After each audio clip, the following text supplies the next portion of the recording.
They said he was just the old guy with the limp, and the American flag that never came down, the one who saluted the mail truck and coached the neighborhood kids like they were training for war. Retired, not relevant. Someone had whispered once at the HOA meeting. But that morning, as he sat on his porch with a black coffee and his wife humming in the kitchen, the world reminded itself exactly who Marcus Hale was. Because by sundown, half the block would be locked down under the eyes of former soldiers, and 7 minutes after a thief tossed his wife on the sidewalk, the quiet street known for bake sales and garden gnomes would become the center of a silent, precise storm.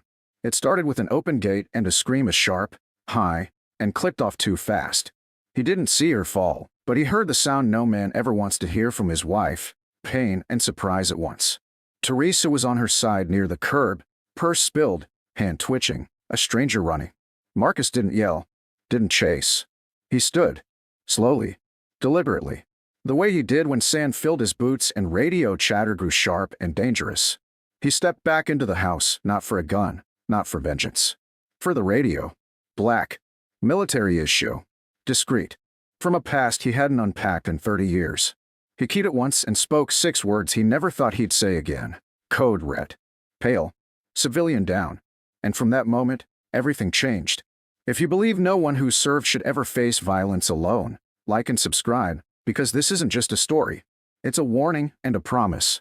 See, Marcus wasn't just an old Marine. He was the guy they called the Mule back in '82 because he never dropped a single man under fire. And he didn't just train cadets, he trained commanders. His neighborhood had no idea who lived among them, until 7 minutes made it very clear. Teresa had left to buy fresh basil, 2 streets over. They had pasta night every Thursday. It wasn't supposed to go any other way. But a twitchy man with a wire-up hoodie, a stolen car, and no sense of target selection had picked the wrong block. He saw a sweet older woman with a purse and a kind smile. He didn't see the retired Force Recon Marine 2 houses away. He didn't see the K9 trainer jogging up the street in civilian shorts with a Belgian Malinois that still answered in German. He didn't see the Army cryptologist who worked for Homeland on night shifts and spent mornings doing yoga on her porch. He didn't see the warning signs because there were none, just picket fences, dog bowls, and wind chimes. But when that taser hit Teresa Hale and her body jerked like she'd been hit with lightning, the neighborhood breathed in and didn't let go. Marcus walked past her slowly, kneeling first. Checked her pulse, murmured her name. She blinked at him, trying to speak. He said nothing. He stood and tapped the radio again. No second message. He didn't need one. They heard him. From the cul-de-sac, a single sedan turned off its headlights and rolled forward. 2 doors down, the screen door creaked open, and a man in gray sweats and flip-flops stepped out, slipped an earpiece in, and nodded at Marcus. The block's tempo slowed. On the surface, nothing moved. But under the skin, the operation had begun. And across the city, a man who owed Marcus Hale his life in Kandahar opened his garage, pulled up his drone controls, and pointed it east. This was not about revenge. It was not about pride. It was about response. The kind you don't call in. The kind that's been waiting under the surface for years. The thief jogged 2 streets down, ditching the purse behind a trash bin. He thought he was safe. He didn't know every alley in that block had overlapping sightlines. He didn't see the gray-haired man pretending to rake leaves with an earpiece barely hidden by a baseball cap that said, "NO rank required." He didn't hear the soft clicks of cameras, the low murmur of encrypted chatter from a modified walkie 4 houses away. 7 minutes after he tossed Teresa, the block had no entrances. No exits. No sirens yet. No yelling. Just silence. The thief ducked into a carport. Started to breathe. Then the drone buzzed low. Not over him, past him. Toward him. He ran. Right into 2 former MPs and joggers and Oakleys, standing exactly where they needed to be. He reached for the taser again. And that's when he felt it. Not pain. Not shock. But the heavy pressure of a full takedown. Knee. Shoulder. Gravel. A taser buzz once. Not his. Delivered by someone who'd spent 2 tours as non-lethal ops before retiring to raise twin girls. The thief hit the ground, twitching like the woman he thought he could rob and vanished from. And across the street, Marcus Hale finally exhaled. Not victory. Not anger. Just release. He walked back to Teresa as the ambulance lights approached, now held off by a man in a camo hat with clear and still tagged active in free databases. And as medics reached her, Teresa smiled faintly. "Did you call 911?" she asked. Marcus shook his head. Didn't have to. Because what happened on that block wasn't a miracle. It was muscle memory, a promise that didn't need to be said, and a warning.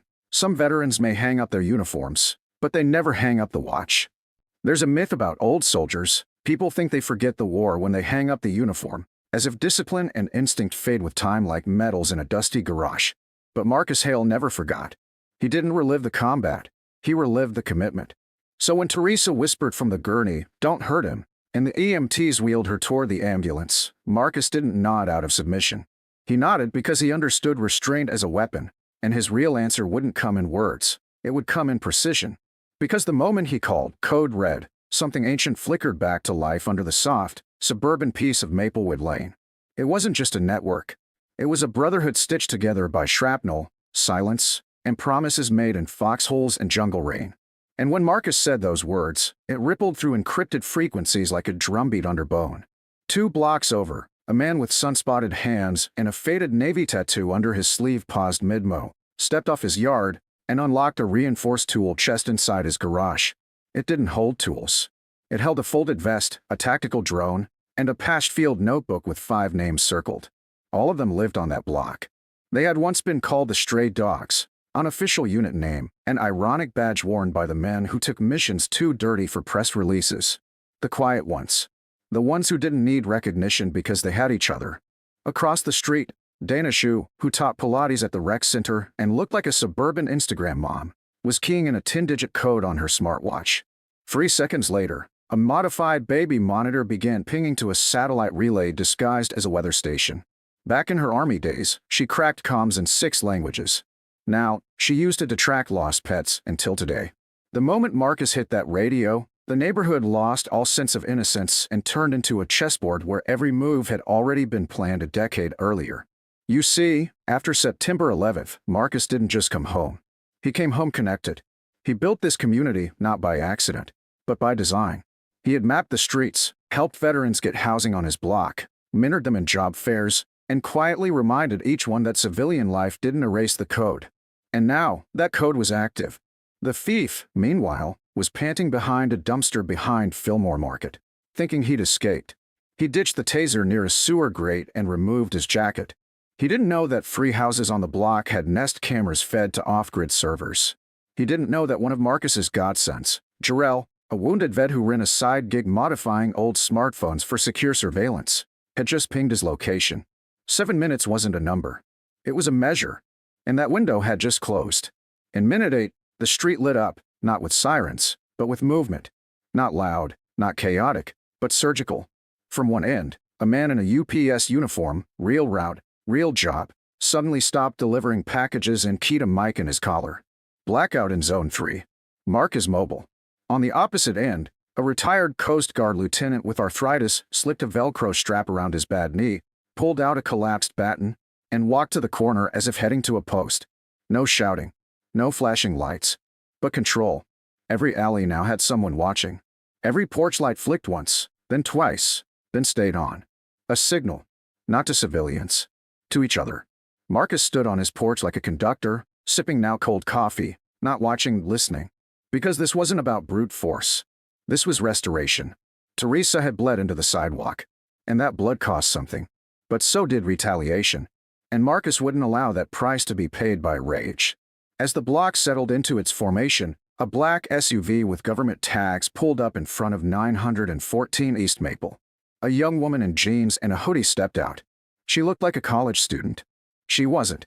Her name was Amira Shaw, and she'd once been one of the top tier 2 operators in Eastern Europe. Marcus had trained her when she was 22.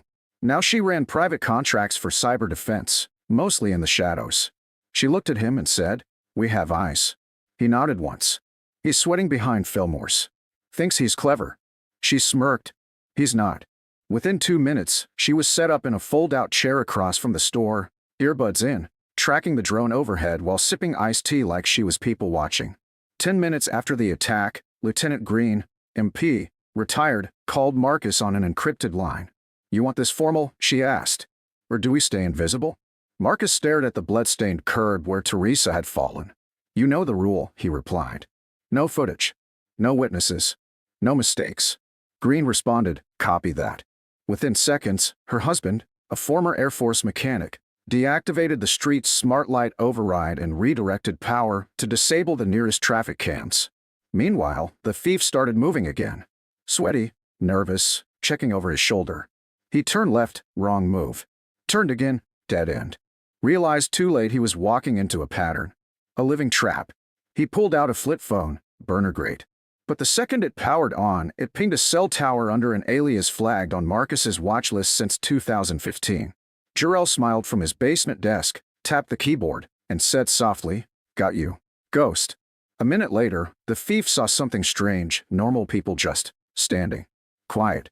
Still. An old man with a watering can who didn't move when he walked past. A girl chalking hearts on the pavement who wasn't really drawing anything, just placing herself in line of sight. Then the silence broke. Not with gunshots, but boots. Measured. Timed. 1 pair. Then 2. Then 4. From behind dumpsters, down alleyways, across lawns. The thief turned, taser in hand. Shouted something. It didn't matter. Amira's voice clicked through Marcus's earpiece. Showtime. From above, the drone buzzed again. A high-pitched ping hit the thief's eardrum. Disoriented, he stumbled. Raised the taser. That's when Dana stepped out from behind a fence, 2 fingers raised, non-lethal code, and let the dart fly. The thief screamed, dropped like a sack of laundry. Safe takedown. Just like the drills. 12 minutes after the tossing, the thief was zip-tied and breathing. Not harmed. Just contained. Marcus walked to the edge of the scene, watching calmly as the veterans encircled, securing the area without saying a word. The EMTs returned. The medics confirmed vitals. The police, called only after the fact, showed up confused. What happened here? One officer asked. Marcus looked him dead in the eye. Neighborhood watch. But it wasn't just that. It was memory. Of what it meant to guard something without being asked. Of what it meant to move together without needing permission. The thief would be booked. The taser was recovered. Teresa would heal. But the block had shifted. The world had blinked. Because what they did wasn't revenge, it was readiness. And somewhere deep in the night, after the crowd dispersed and the cameras never rolled, Marcus Hale sat on his porch, the same mug in hand. And when a young neighbor came by, eyes wide, asking, "How did you do that?" Marcus simply answered, "You don't stop watching, kid. You just wait for the moment to matter again."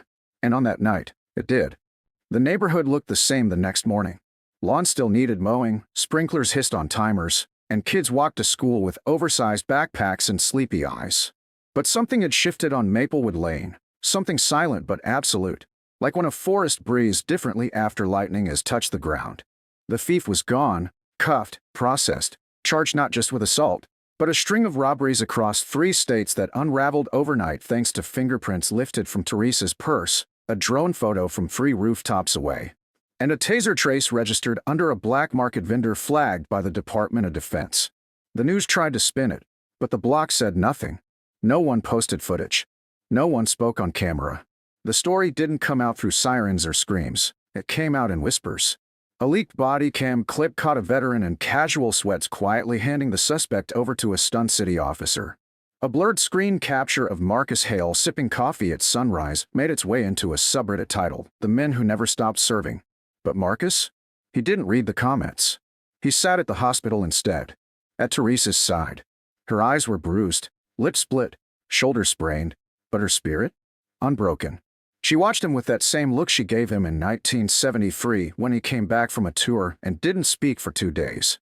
Back then, she didn't ask what happened. She just held his hand. And now, he was holding hers. "You didn't overdo it, did you?" she whispered with a smile. He shook his head. "We stayed quiet. Like you asked." She laughed. "You never stay quiet." But the truth was he had. Because this time, silence was the message. Days later, while the city moved on, the block did not. The residents of Maplewood gathered, not for a press conference, not for a parade, but for what they called the circle check. No flyers, no social media, just an unspoken time and place, the cul-de-sac at dusk. Folding chairs. Mason jars of lemonade. Quiet music played from a dusty speaker someone plugged in under the hood of a pickup truck. And then Marcus stood up. Not behind a podium. Just next to a folding table with Teresa's crocheted doily and a box labeled response kit. He looked at the people he protected, neighbors, kids, old friends, and some who never knew he'd once led counter-intel raids deep behind enemy lines. And in that calm voice, smooth and dry like sandpaper on old wood, he spoke. "We were built to be loud," he said. "We were built to be ready." He paused, met every eye he could. "That man made a mistake. Not by attacking my wife. That happens.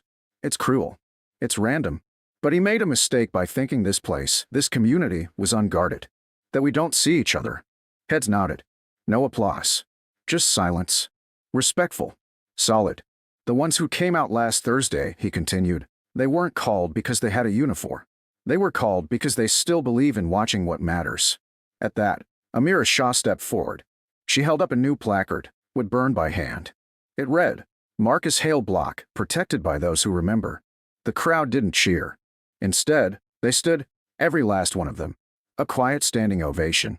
The kind that says, "We heard you," even if the world didn't. Over the next week, more changes rippled through the neighborhood. Not the flashy kind. No signs, no banners, no interviews.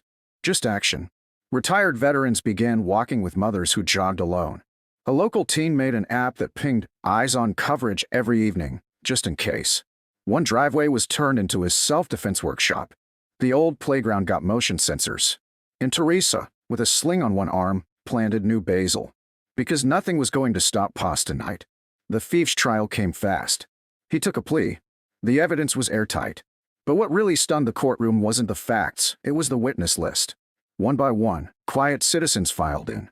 Each told the same story, without embellishment. We responded. We coordinated. We did not retaliate. We contained.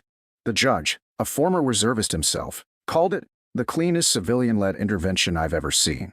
He paused before sentencing and looked directly at the defendant. "You didn't just pick the wrong street," he said. "You picked the wrong generation to underestimate." As for Marcus, he didn't go to court. He stayed home, read to Teresa, answered a few letters from young veterans who heard about the incident and wanted to learn the code. He sent one sentence in every reply: "Watch what matters, and speak only when it's earned." 2 months later, a city official tried to name the block officially, offered a little metal sign. Marcus declined. Instead, they planted a tree in Teresa's honor on the curb where she fell. No plaque. Just roots. Something that would outlast them both. And as the seasons turned, kids in the neighborhood began to pause when they passed that tree. Not because of what happened, but because of what followed. They didn't call Marcus Sergeant or Sir. They just said Coach. And when one of them asked if he'd ever go back to the Marines, Marcus smiled. "I never left." On a quiet Saturday morning, Marcus opened a shadow box. Inside were medals, a folded letter, a citation with a general's name. Teresa found him there, tracing the edge of the oldest ribbon. "You miss it?" she asked. "Not the war," he said. "But the watch?" "Always." She reached for his hand. And outside their home, 3 kids rode their bikes in figure eights on the driveway. A mother walked her baby down the street with a veteran on her left and a Malinois on her right. And under the porch light, above a weathered flag, a small carved sign now hung. "Still watching."